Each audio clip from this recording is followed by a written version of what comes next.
Hi, everybody. Welcome to this month's UCFS Learning Series. I'm Leslie Burkus. We're so excited to have you here today.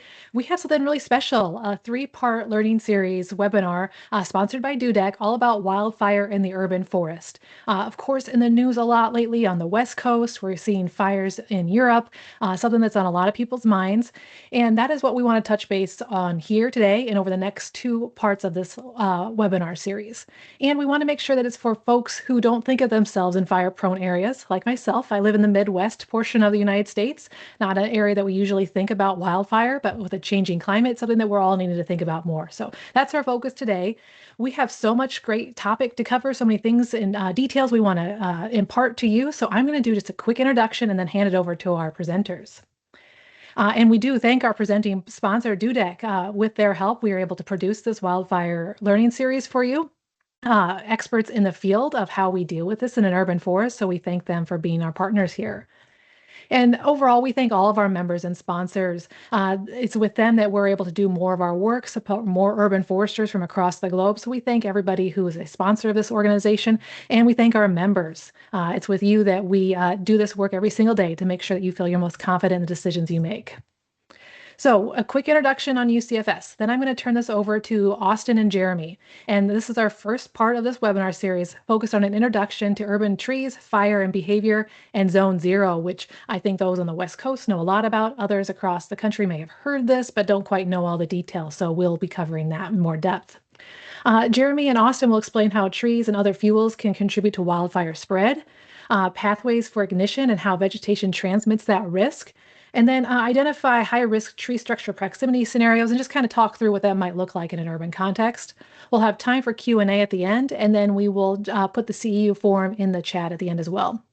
One note, just in case we've got too much content to get through in the whole hour, and if we have a lot of questions, we will stay on for a few minutes after the top of the hour. This is being recorded, so if you need to drop, no problem. You can check back in for all the questions that we chat through after the top of the hour. Again, this is a series. So today, introduction. On the 9th, we have blueprints for wildfire resilience using maps, plans, and data to protect urban forests. And then on the 14th, we're going to have a little bit longer workshop style series, an hour and a half focused on wildfire science and planning and urban forest management. And that will be time to really bring your questions to that workshop. And so Carla will be putting the link to those so you can get registered, and we'll see you at the next two.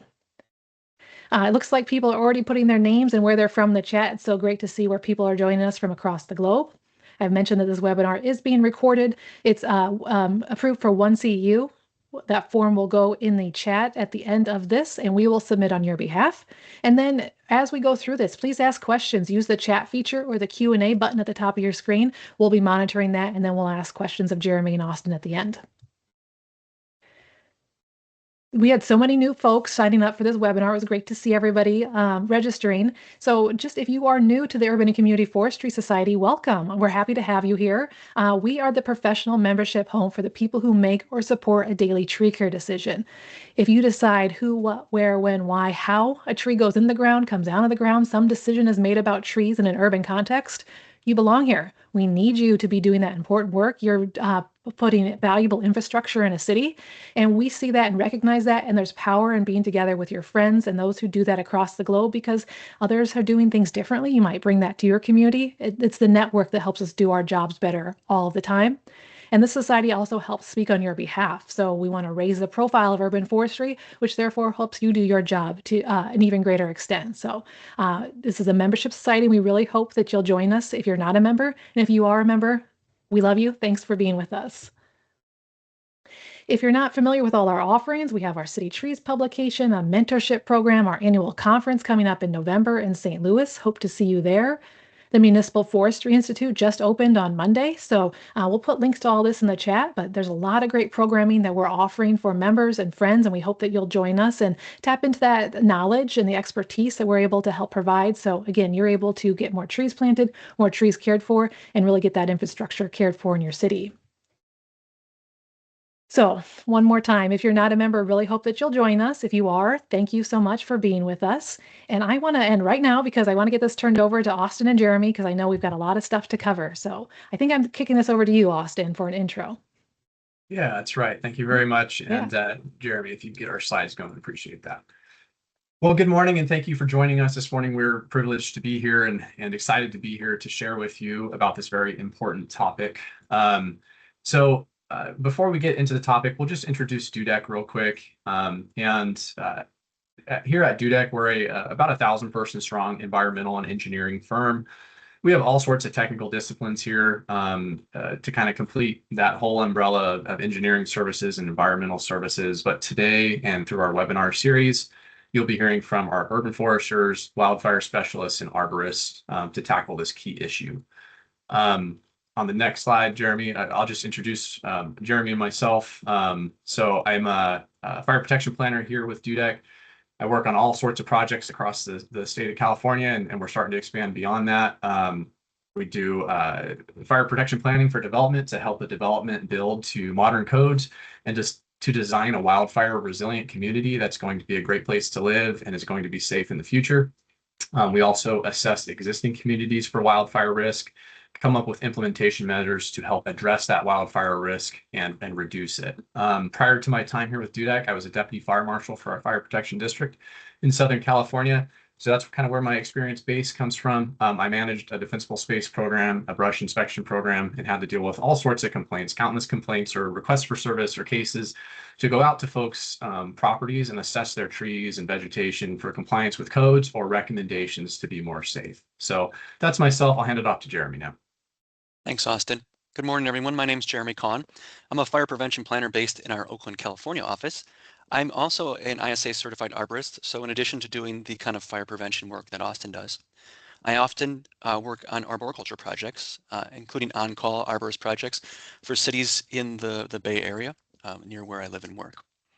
Prior to coming to Dudek, I was a fire prevention officer for the Glendale Fire Department, where, like Austin, I managed a defensible space program. Prior to that, I was the city arborist for the cities of Glendale and Claremont in Southern California, and I was an arborist in the city of New York. I've also been a wildland firefighter for the U.S. Forest Service and a prescribed fire specialist for the Nature Conservancy. So like Austin, I've got a background in both fire prevention planning and fire management, but I also have that specialty and additional experience with arboriculture.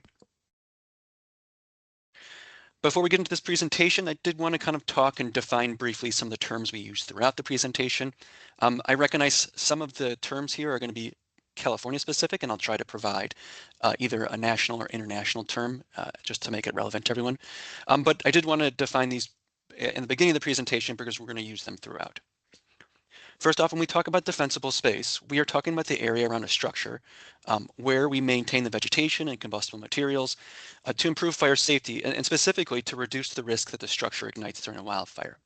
The defensible space area is typically defined as a 100-foot area, but there may be variations depending on where you are. But this defensible space area is typically divided up into zones.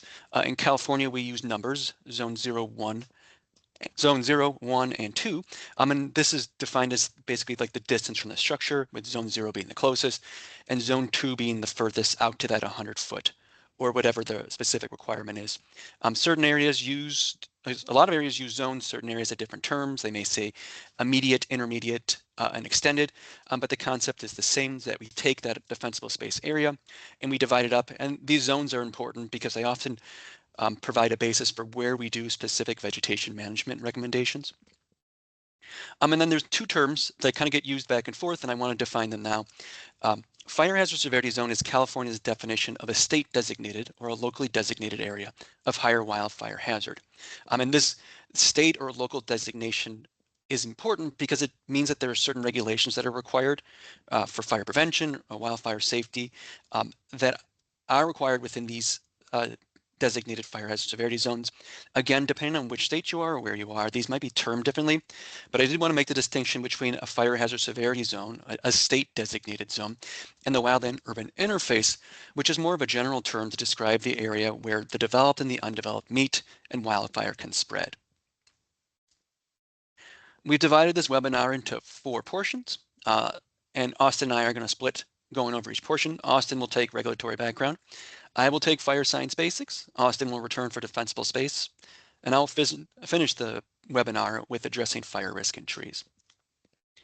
As was shown earlier in the UCFS portion of the slides, we have three main goals. One is to talk about how vegetation, including trees and near structure fuels, can contribute to wildfire spread and structure ignition. Two was to kind of describe fire science basics and to talk about pathways of ignition, which are important in the wildland urban interface. And three, to kind of talk about identifying high risk, high fire risk in trees, provide some examples and provide some recommendations for mitigating that risk. Austin is going to take regulatory settings. Yes, so we opted this morning to start with discussing regulatory setting, which is codes, laws, statutes, and regs. And the reason for doing this is we have a wide audience here. Kind of beyond belief for me, but exciting is we don't only have a national audience, we also have some folks internationally as well. So we're going to try to speak to this broadly, but we will reference some California specific stuff because more than half of our attendees this morning are from California, so we can at least help guide those folks. But the goal of this section is really to explain the various codes that might be applicable in your area, give you the tools to do some research to confirm those codes, and understand some of that non-regulatory guidance as well, because there's some overlap between maybe fire education and fire enforcement, and some of the terms can kind of get a little bit muddy. So we want to make sure that you understand that. So when you are called out for an assessment and you're talking to a property owner, there's a common vocabulary there. Next slide, Jeremy. So we decided with, as a mechanism of kind of understanding laws, is just starting with the question of where is defensible space required? So here in California, defensible space is a statutory requirement for areas that are designated by the state as a fire hazard severity zone. Outside of the state, you might have a town that has classified an area as a wildland urban interface area. You might not have any designations whatsoever, and based off the information you'll learn in this webinar here, you might recognize that because of characteristics of the community, some of these requirements from states that haven't required are just good recommendations. It's very important to understand that there can be a state code, a county code, and a local code, and sometimes they conflict. But it's really crucially important to understand those overlapping codes for your area. Here in the state of California, the California has a fire code, public resources code, now the California WUI code. A county can adopt that and add requirements to it. And then within a county, a city can adopt that and add requirements to it. Counties and cities can only become more stringent than the state code. And if you're reviewing these codes and the state maybe says, hey, you need 100 feet of defensible space, but then the county you're working within or the city you're working within says you need 200 feet of defensible space, the most stringent of those requirements apply. So that's an important code reading concept. So in that example, 200 feet would be the required defensible space. It's important too to understand that if you're operating outside of the fire hazard severity zone or outside of a wildland urban interface area, it's just important to know where you're at for those discussions during your assessment, so that you're appropriately either requiring or making recommendations when you can't require certain measures to be implemented. Zone 0 is a really great example of some of the differences between state, county, and local. So on the next slide, here in California, Zone 0 is in the works of becoming a regulation or law, but we have certain cities here and counties that have gone ahead of that and already implemented Zone 0. So it's a great example of how some codes can vary. California is very close to making this regulation, but some of these cities and counties have gotten ahead of that. They've said the science is compelling enough, and at a local level, based off our wildfire risk, we need to implement this now. Important to note with this that most cities and counties that have opted for Zone 0 are requiring that for new construction, not requiring it for existing yet. However, there are certainly some examples of cities and counties that said we're not going to wait for the state to make this enforceable for existing. We're going to go ahead and require this now just because of the need in their community. So reading the codes, it's always good to kind of keep that in mind. Is this required for new construction or existing? Next slide, Jeremy. So here's some examples of non-regulatory defensible space in Zone 0. So in your area, you might not have codes that are applicable to defensible space, but there are still, at least here in the States, there are still some great resources out there. So for example, the National Fire Protection Association, or NFPA, has home ignition zones. That's their term for defensible space. As Jeremy mentioned, in California, we might have zone 0, 1, and 2. NFPA has immediate, intermediate, and extended zones. And the NFPA program is really excellent for educating folks on protecting their structures. It's a great resource to go off and do some research on a coffee break and get to know their materials, especially if you don't have codes in your area and you're getting questions about what can I do to protect my structure. Because this is a national program, it's great to apply across the country. In addition to the National Fire Protection Association's education programs, the insurance industry is taking a stab at this as well through the Insurance Institute for Business and Home Safety, IBHS wildfire program. Essentially, what has kind of happened over the years, and I think it stemmed from some losses here in the Western United States, the insurance industry is looking for ways to continue to have clients or a market for providing insurance in the West, but wants to do so in a smart way where they're mitigating wildfire risks. They've come up with this wildfire program, and they actually build full-scale structures, and they throw embers at them. They see what burns, what doesn't burn, and then that turns into recommendations, science-based recommendations to reduce risk around a structure. And through IBHS, they have different certification levels and different requirements, depending on if you want to do the base level of certification or the enhanced or plus level of certification. So anyway, 2 great programs to have, take a little time and do some research on those. IBHS has great videos on YouTube that just really, if you were never in wildfire, firefighting or suppression, it's just a great way to kind of build your understanding of how wildfire moves. But again, our point for bringing this up is that these terms do come up in conversations with the public and are often misunderstood as law, which is especially important because of some of the differences with how they discuss, for example, zone 0. Zone 0 in regulatory terms might mean you can have some plantings, some trees. NFPA or IBHS, on the other hand, says a non-combustible zone 0, no combustibles in that 5 feet. So you could be called out to a case and somebody's saying, hey, I need a full non-combustible 5 feet. And you have to kind of boil down like, okay, are we trying to go for an IBHS certification, in which case that's true, or are you just trying to comply with codes? And let's see what the codes say. Next slide, Jeremy. So I'm going to key in a little bit to where we're at with zone 0 in California. And if you're not in California, it's worth kind of keying into, because especially if your state is experiencing an increase in wildfires, there's a chance that your state progresses towards doing a similar thing as California. Our zone 0 regulation is coming from our state assembly and state senate, as well as our state governor's executive order directing the California Board of Forestry and Fire Protection to develop a new defensible space regulation for zone 0. This has been ongoing for years. January 1st of this year was the original target date for release of zone 0, but the Board of Forestry is doing just a really great job getting out there, hearing from folks, doing public hearings, public comment, and refining these regulations. And we now have these draft regulations. On the next slide, Jeremy, we have just an example of where we're at today. So zone 0 in California was, I think, originally discussed as a completely non-combustible zone. But looking at implementing something at a state level, that's really been modified to be sensitive to special situations. But the latest version of zone 0 does include no combustible mulch, no wood fences attached to the structure, a non-combustible safety zone under the eaves. So essentially we went from a full 5-foot non-combustible zone to just a safety zone, which is under the eaves, in front of windows and exterior stairs, which are places where fire can most easily transmit into a structure.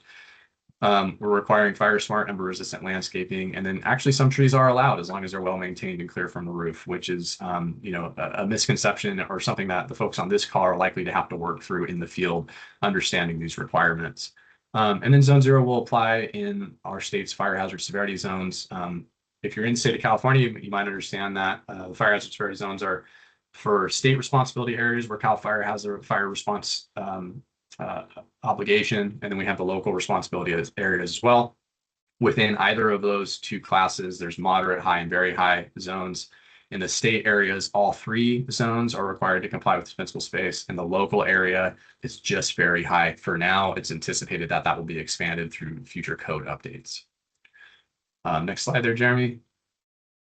I just provided the snip from the California Board of Forestry website. So everything that they're working on for the draft Zone 0 regulations is available for your review. I just wanted to point that out. If you're working within the state of California, it's worth having a look at this and staying abreast of what the requirements are and the release date for these, the effective dates as well. On the next slide, we have just an example of kind of how this looks. So again, we had previously been looking at a 5 feet of completely non-combustible, but now that non-combustible zone is tucked in under the eaves. You can see there's a tree here which would comply because it has a canopy that's separated from the chimney and the roof. And we even have some herbaceous plantings as well within that 5-foot zone. So just an example of where these regulations are at, a visual graphic. This is also on that state website. And then lastly, just to wrap up this section, it's very important to know your codes. Get to know your state code, your county code, and your municipal code.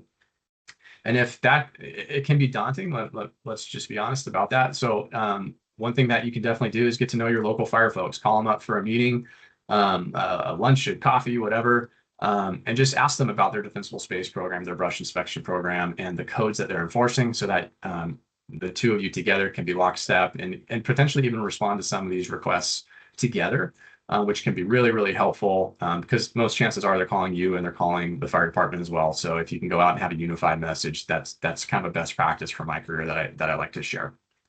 So at this point, I'll pass it back to Jeremy, and we're going to go through fire science basics. Thanks, Austin. Before I get into the second part of the webinar, I did want to say that this section, we're going to go over how fire behaves. That is, how fire burns and spreads in both the wildlands and the wildland-urban interface. And this part is universal regardless of where you are.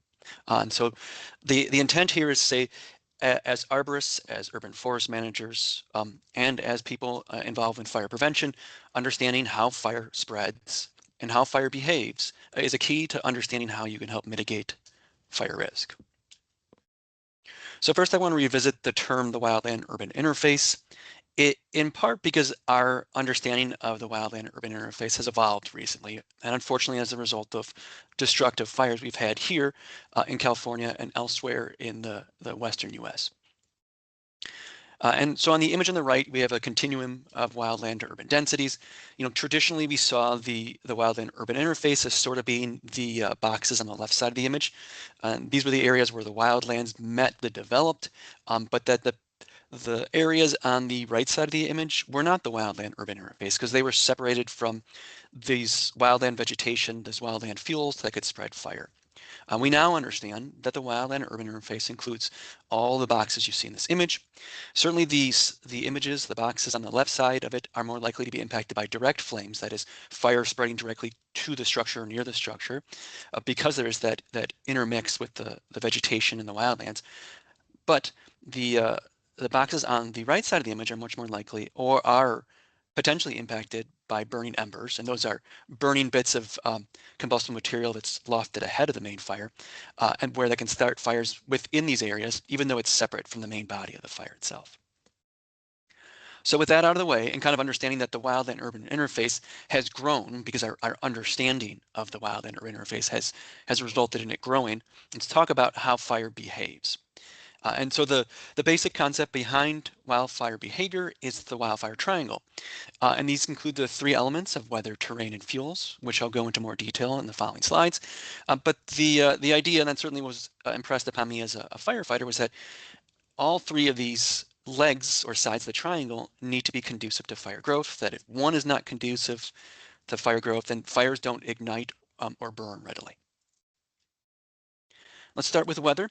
Weather has 3 big factors, and that's temperature, relative humidity, wind direction, or I'm sorry, wind, which includes direction and speed. And these impact fuel moisture. Fuel moisture impacts how readily vegetation or other combustible materials will ignite and burn. Winds, in the absence of really steep terrain, also have a significant impact on how the fire spreads in terms of where the fire spreads to and which parts of the fire are the hottest. Terrain consists of 2 big factors. That's aspect, that is which way the hillside is facing, and slope, the steepness of the slope. Aspect influences temperature and therefore relative humidity and the dryness of vegetation. And in the northern hemisphere, The south and west facing slopes are drier than the north and east facing slopes. So our anticipation is that if a fire was burning on a south and west facing slope, it would be a more active fire. That is, it would spread faster, burn at a higher intensity than it would on a north and east facing slope. So slope, in other words, steepness, and this influences fire behavior. The steeper the slope, the more the flames and hot gases from a fire can preheat, pre-treat, dry out the vegetation or other combustible materials uphill of the fire and make it more readily available to burn. And finally, fuel. And in the traditional wildfire sense, fuel is vegetation. But when we talk about the wildland-urban interface where we work, fuel is vegetation, but it's also patio furniture, it's trash bins, lumber, sheds, etc. Anything that's combustible now in the wildland-urban interface becomes part of this fuel leg of the triangle. And when we talk about fuels, the way we classify fuels is by size. That is either the diameter of the fuel we're talking about, but we often refer to fuels as being lighter or heavier fuels. And for the sake of the webinar, lighter fuels are like grass, leaf litter, small sticks that are smaller than the diameter of a pencil. Heavier fuels are larger branches and logs. And the main difference is that lighter fuels, they respond more rapidly to weather conditions. That is, if it's hot and dry, they dry out quicker, and so they ignite more readily. Heavier fuels take a little bit longer to come into equilibrium with the conditions, but they can burn at a higher intensity, and they certainly burn for a longer duration. And then fuel moisture is very important to determine how the fire behaves. The last two things I want to talk about with the fire triangle before I leave it is that fuel is the one thing we can control. Weather and terrain are beyond our ability to control for the most part. So when we talk about managing fire risk and we talk about defensible space, which will be the third part of the webinar, we are focused on managing this fuel. And the last element that I want to talk about before we leave the wildfire triangle is that wildfire behavior, that is how fire spreads and how intense it is dominated by surface fire. That is the fire burning in the material on the ground itself. Crown fires make for very flashy videos, but really what drives fire is surface fire behavior. And this is important, again, when we discuss defensible space, that if we're controlling defensible space and we're controlling the surface vegetation, we're doing a lot to managing the fire risk.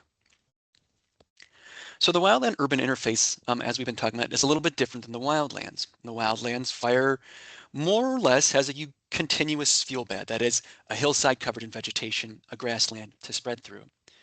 In the wildland-urban interface, there's a mix of non-combustible or limited combustible, your driveways, green grasses, patios, walkways, and combustible materials. And those combustible materials can include vegetation and trees, as well as wooden fences, sheds, combustible mulches, furniture, as we talked about in the fuel part of the wildfire triangle. The image on the right is a very, very small snippet of the campfire, which destroyed the town of Paradise in Northern California. And if you look on the right and lower center of the image, you'll see fire symbols labeled A, B, C, and D. And these are simply where the fire originated and how it spread towards the residents 1, 2, 3, and 4. And the important takeaway is these fire pathways, and that in the middle of these properties, there wasn't very much combustible material, so the fire didn't spread through the middle of the property. What the fire did spread along was a wooden fence into vegetation and into a tree and ultimately into residence 1.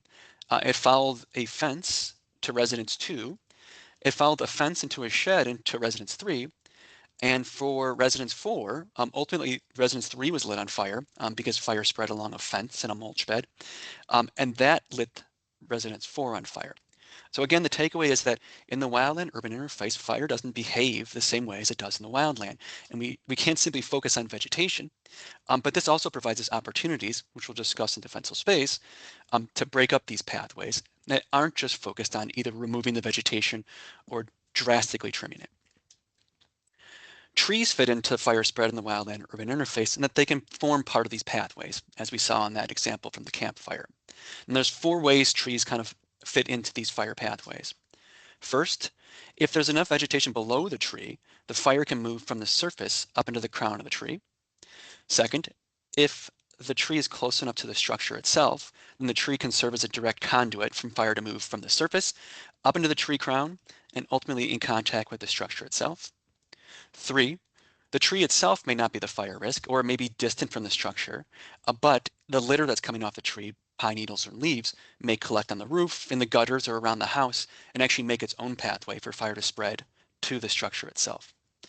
And finally, the tree can actually serve as a connection point between the fuels in the wildland and the fuels in the wildland urban interface, sort of the way the fence served as the kind of conduit from fire to move from the wildlands into the houses in that image for the campfire on the previous slide.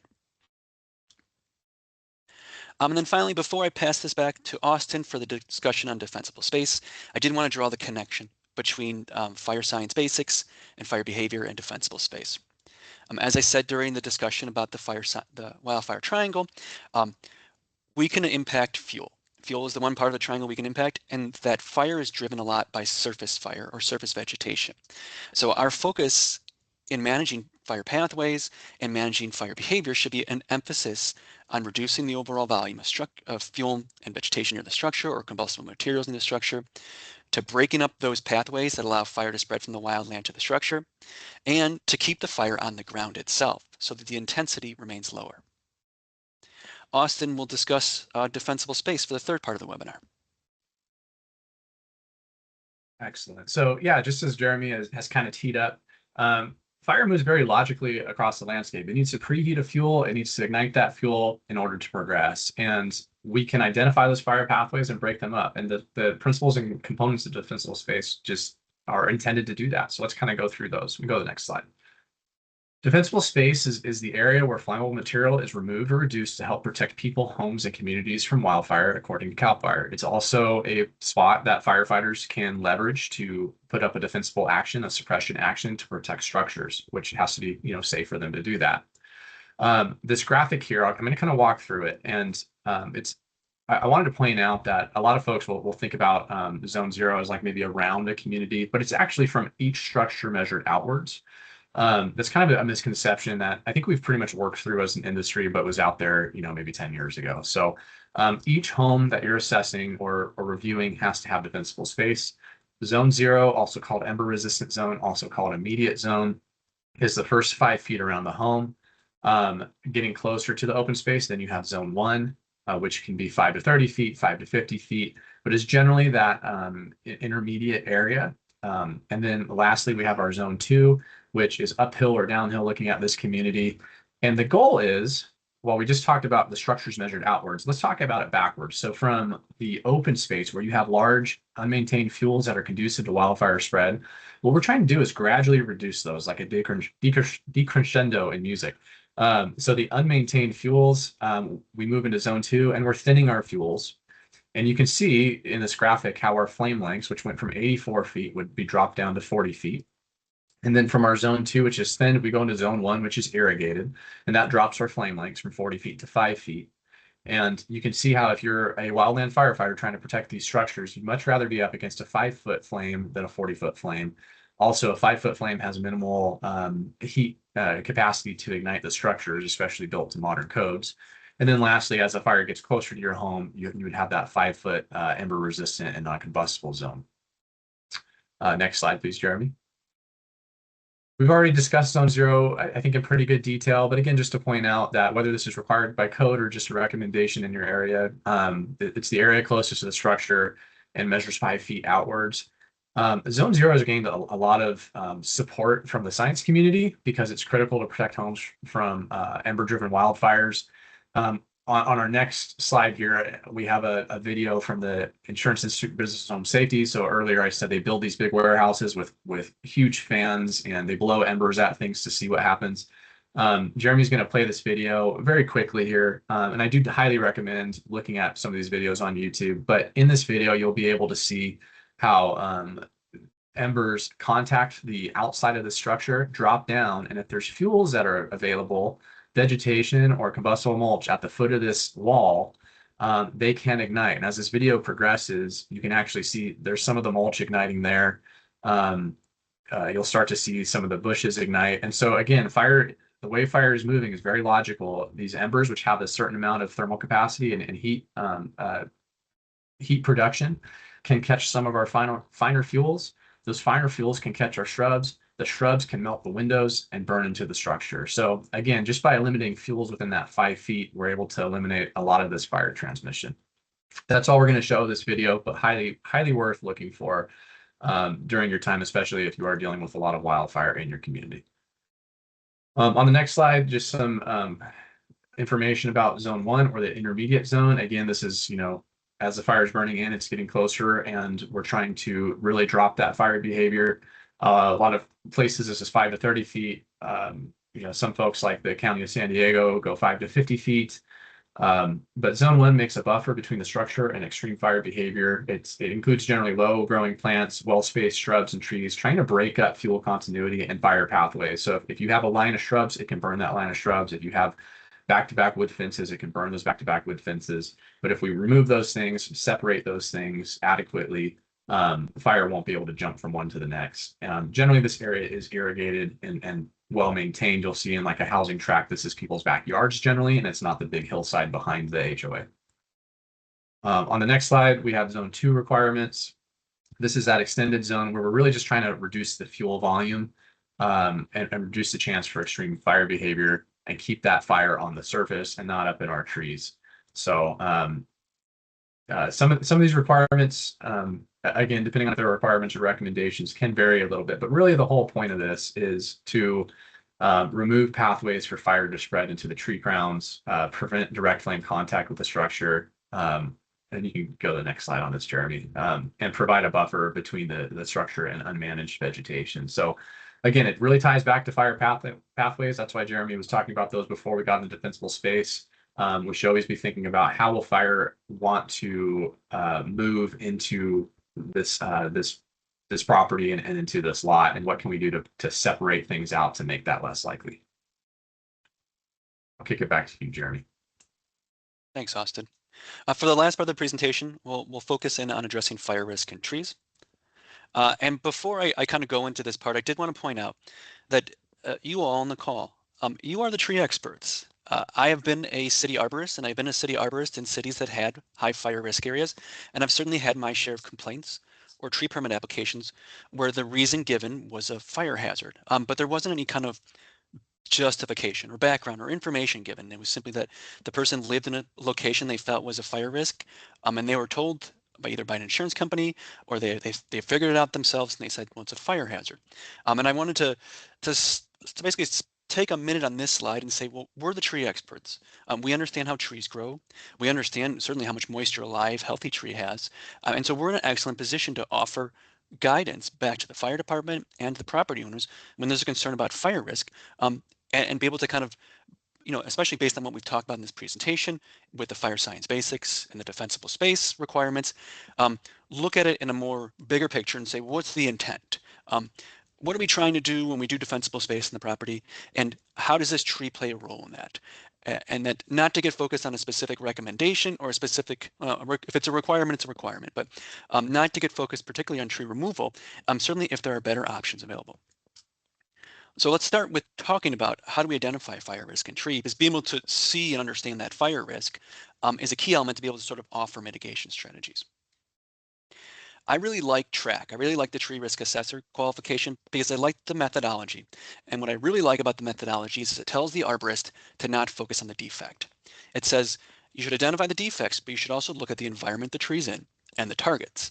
And so I tried to apply this when talking about tree fire risk factors. So when we look and consider fire risk in trees, there's 4 elements, and I'll go into each element in more detail in the coming slides. But in general, it's how close the tree is to the structure, how much accumulated or combustible materials within the tree itself, the tree's health, and finally the separation of the tree crown from surface vegetation and combustible material. And like TRAC, no one factor alone decides the fire risk of the tree. It's a combination of these factors that ultimately decide the level of risk this tree presents during a fire. So we'll start with proximity to structure. So trees that are closer to the structure itself can present a higher fire risk, in part because if the tree were to light on fire, it can serve as a direct conduit for fire to spread from the tree into the structure itself. The other element is if the tree produces litter, and all trees produce litter, that litter can accumulate on the structure or around the structure, and that even if the tree itself isn't the fire risk, that litter can lead fire into the structure itself. The second element is, does the tree accumulate or have a lot of dead or combustible material inside of it? Certain species of trees and shrubs have a tendency to build up dead material within them. Italian cypress in northern California is a good example of it. Back in the eastern portion of the US, eastern red cedar is another example. And so the tree itself can be live and healthy, but the interior of the tree can accumulate enough material that it could accommodate the transition of a fire to spread up into the crown of the tree and increase the risk. Tree health, obviously dead trees are a greater fire risk than live trees are. Live trees have a significant amount of moisture, particularly healthy trees have a large amount of moisture, and certainly the larger branches over 3 inches of diameter, that are healthy and a well-irrigated tree are very unlikely to ignite during a fire. Dead trees, on the other hand, they have a tendency to have the same level of fuel moisture over time as their environment. So if it's hot and dry out, chances are the material, the wood in the dead tree is hot and dry as well. Between the healthy and mature tree, we obviously have a huge spectrum of health. And certainly when we talk about fire risk, a declining tree would obviously be a greater risk. Declining trees are more likely to have more dead material in them. They're also more likely to drop their leaves during times of drought or stress. And the final risk factor is the separation of the tree crown from surface vegetation or combustible materials. Going back to the fire science basics and defensible space, the emphasis is to keep the fire on the ground, where it burns at a lower intensity. So anytime we have a connection between the surface fuel or the surface vegetation and the tree crown, the tree is at a higher risk of igniting. And if the tree crown ignites, then we have much higher intensities, we have ember production, and so the tree would be a higher fire risk. And I just want to reiterate again that no one element makes the tree a high fire risk tree, that we have to look at all elements together.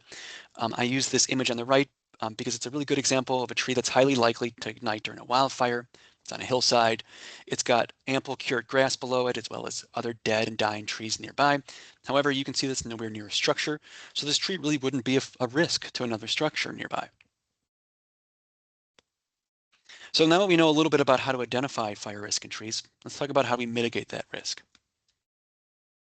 Again, going back to defensible space, and I want to emphasize that the concept is about disrupting fire pathways and disconnecting ladder fuels. That is, disconnecting the ability for the fire to spread from the ground up into the canopy of a tree. And I want to make this emphasis because oftentimes we put a lot of priority on removing trees in wildland urban interface areas or the wildlands as a ways of mitigating fire risk. But that's not necessarily the requirement, or that's not necessarily meeting the same intent of disrupting fire pathways or disconnecting ladder fuels. If we're looking at tree management in the wildland urban interface with the goal of disrupting these fire pathways and disconnecting ladder fuels, there's a variety of choices available to us. First off, and maybe outside of what most people consider normal tree care, it's cleaning off leaf litter.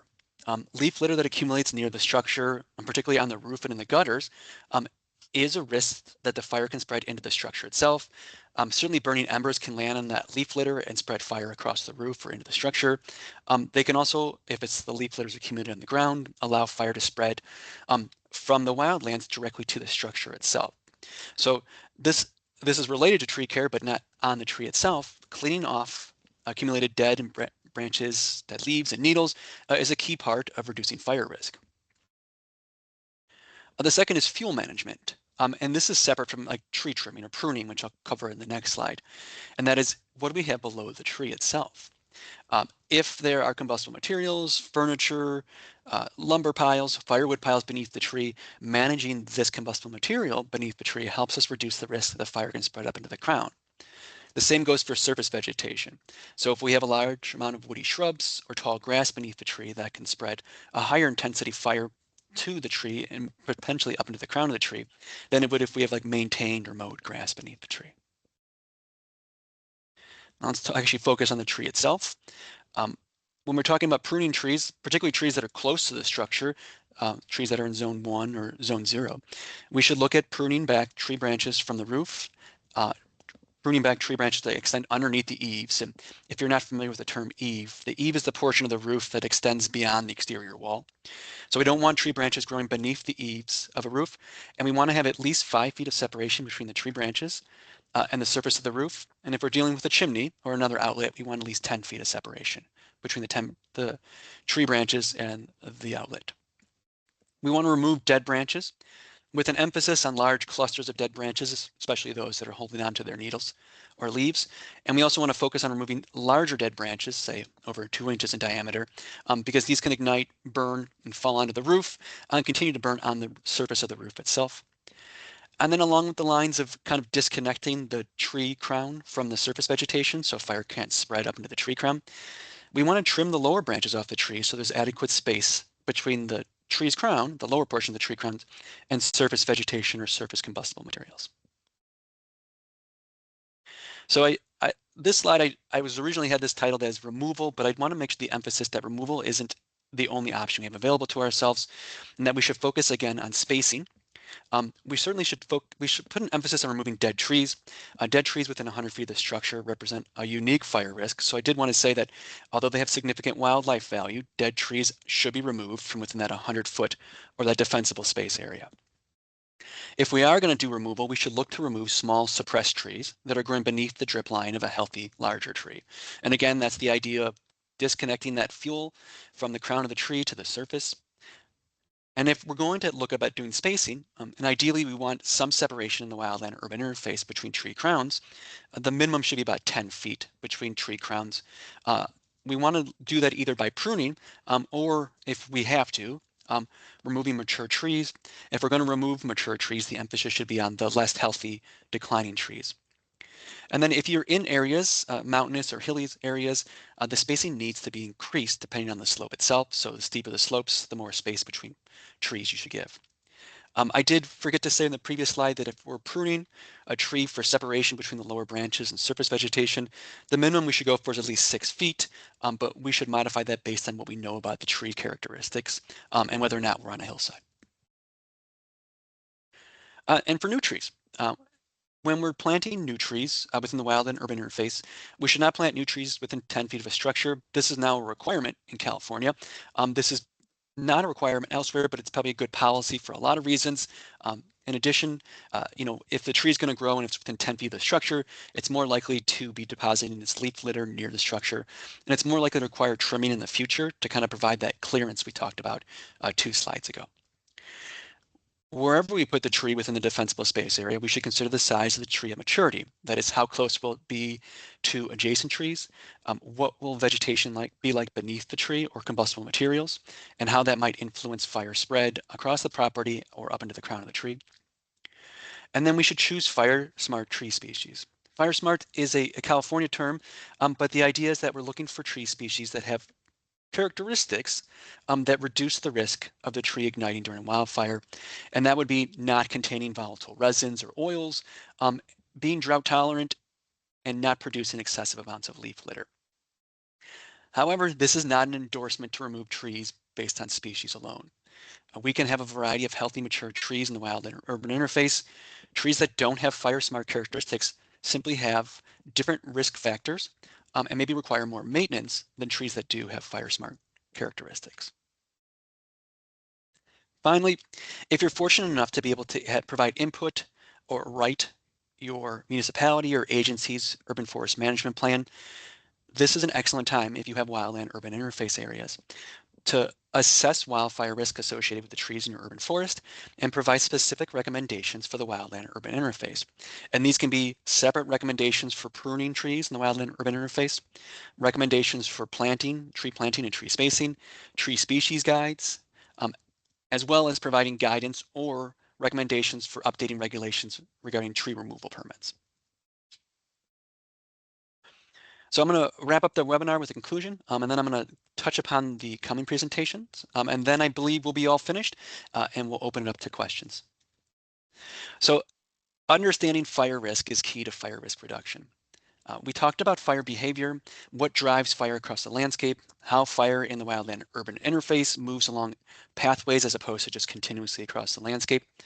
And we made an emphasis that we can reduce fire risk to the structure and to our communities by breaking up these pathways, by disconnecting the ladder fuels that might lead a fire from the surface into the crown of a tree, as well as by reducing the risk of structure fire or structure ignition by removing fuels that have accumulated near the structure or could serve as pathways to the structure itself. In the coming presentations, we'll dive into more detail about improving wildfire resilience, first with using maps, plans, and data to protect urban trees. And the third part is to kind of applying the wildfire science we talked about here, and in part 2, to urban forestry management and planning in the urban forest. That's the end of our presentation. We're going to open this up to questions. For me and Austin, thank you very much for attending and listening to our presentation and having an interest in improving the wildfire safety in your communities. Thanks, Jeremy and Austin. Really appreciate that. Looks like really good reactions too. People are appreciative of what you shared here. As we get towards the top of the hour, please put questions in the chat. I see some here now, or use the Q&A feature. A couple other notes. Carla has put in the chat a feedback survey, so I'd love to hear if this is covering what you had hoped, or if there's things that you'd like to make sure that we're covering in the next 2 webinars. And one more thing before Q&A, I did want to mention that Ryan Allen, the lead urban forester for DUDEC, is on this call as well, just not feeling well. So I just wanted to acknowledge that Ryan is joining us as the urban forester with DUDEC as well. Well, Austin and Jeremy, this is really helpful for this woman who lives in Iowa, who are not thinking about it, hearing about it on the news, hearing Zone Zero, hearing WUI, and not quite understanding all the impacts. I know folks in California, of course, Oregon and Washington likely know more of this. So appreciate having that background and understanding. And as we jump into some of our questions here, I'm actually going to bring one that was pre-submitted because I'm curious if others on this call are thinking the same way. And this is from a woman in Arizona who wonders about how you would recommend managing this disconnect between the folks on this call who are saying, plant more trees, we need more trees in our urban areas, and this worry about fire safety. And maybe that seems really simple. Well, it's both simple and really complicated. How are you guys discussing that at DUDEC, or how do folks in California balance that? We want more trees in our communities, but we understand the fire risk. Any thoughts there? Yeah, Austin, do you mind if I take this one? Yeah, please. So this was something that came up a lot when I was both the city arborist and then the fire prevention officer in Glendale. And that how do we keep the urban forest and promote the growth of the urban forest, but recognize that there is a wildfire risk in the city? And I think why I wanted to do this webinar in particular was this chance to educate arborists. This idea that if you as the arborist understand fire and how fire works, then you can be empowered to make recommendations that help reduce fire risk, but without that sort of emphasis on does the tree have to stay or go. Yep. Austin, anything you would add to that? No, I think for the sake of time, because there's other questions, Yeah. I think there's a way to accomplish both, like Jeremy said. Yeah. Thanks. I appreciate that. I'm going to go to a question actually from someone in South Carolina because that would help us kind of see what folks are achieving or experiencing across the country. And Rebecca, they've done a lot of prescribed fire in South Carolina, but with urban sprawl, that's becoming more difficult to do. And worried that they're not able to do that prescribed fire and then therefore increased fire risk. So maybe there's a question there that you might be able to address about prescribed fire, but she also specifically mentions community aspect of leave the leaves, plant layered canopies, and lose the lawn, things that add fuel to our cities, but are seen as a positive environmental ecosystem benefit. Are you dealing with that? What would you say to Rebecca and anyone else dealing with those things? Yeah, Austin, do you mind if I start this one again? Yeah, go ahead.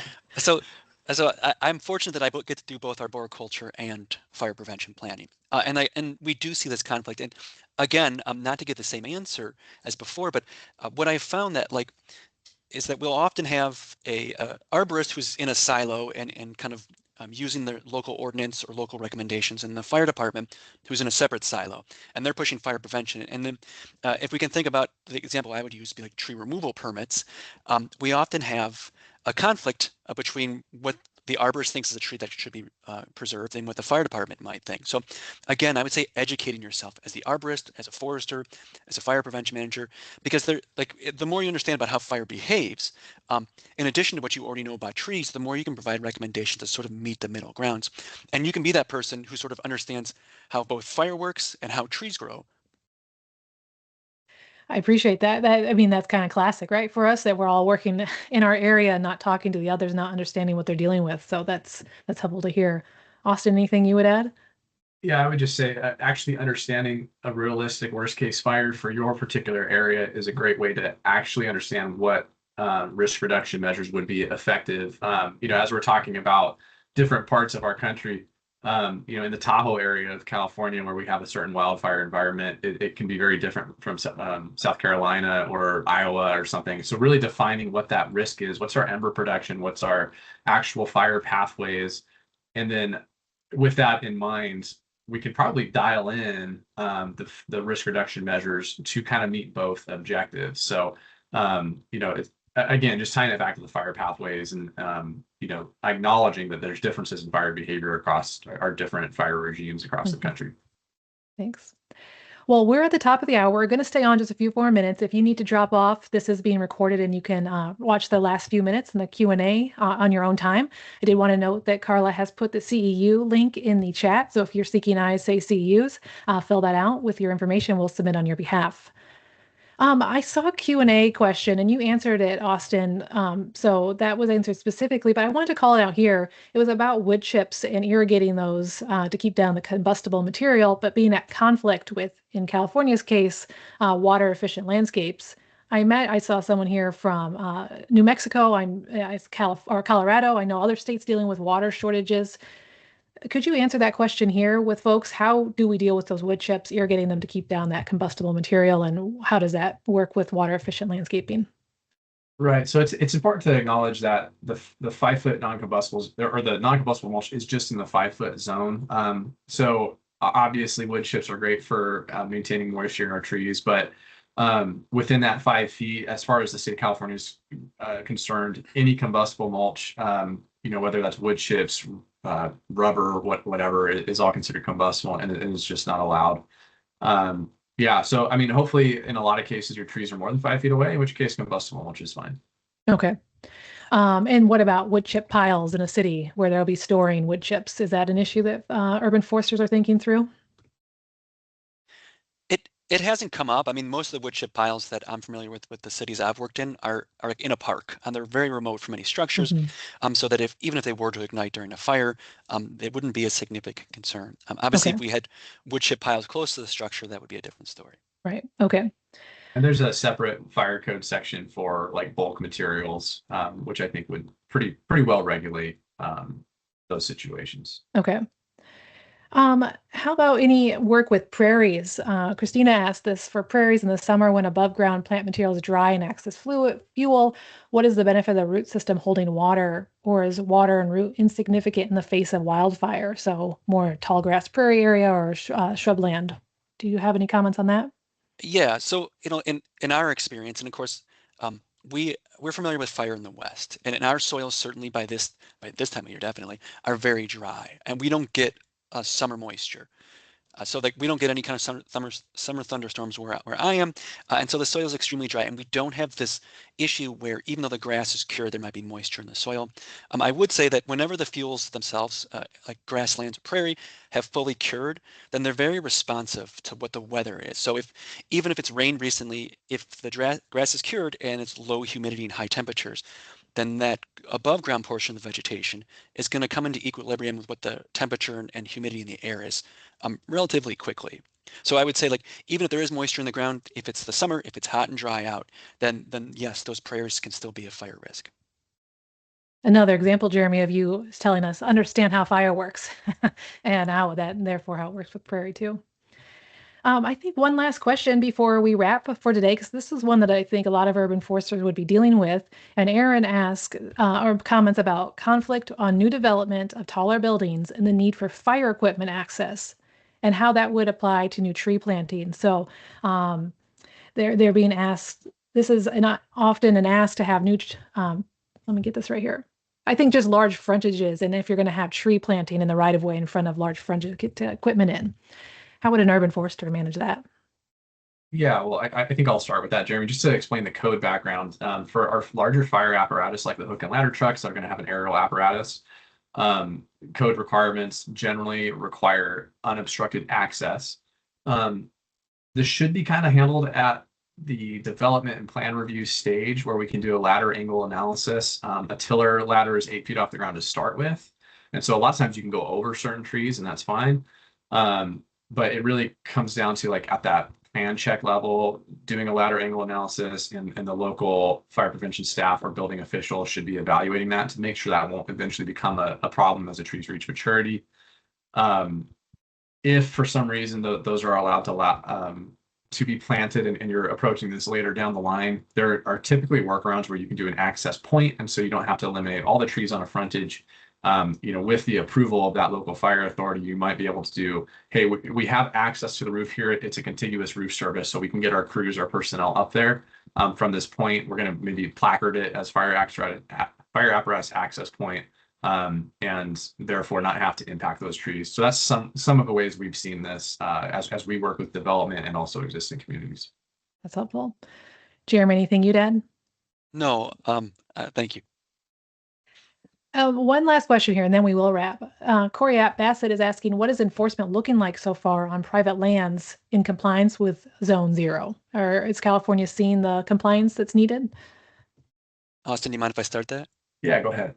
So a lot of the fire agencies that we've spoken with who are enforcing a Zone 0 are, because this is so new, are sort of treating this as an education opportunity. So we haven't heard of a lot of enforcement that isn't like they're sending out citations to residents for not passing Zone 0. On a state level, when they do pass the regulation, there's this idea that they're going to phase it in over the period of 3 to 5 years. So that right now what we're seeing is that if the fire departments, if a fire agency sees a property that's not in compliance, they're trying to educate the property owner about things they need to do, because the fire code is going to eventually say you don't have to do everything at once. We're allowing this phase-in period.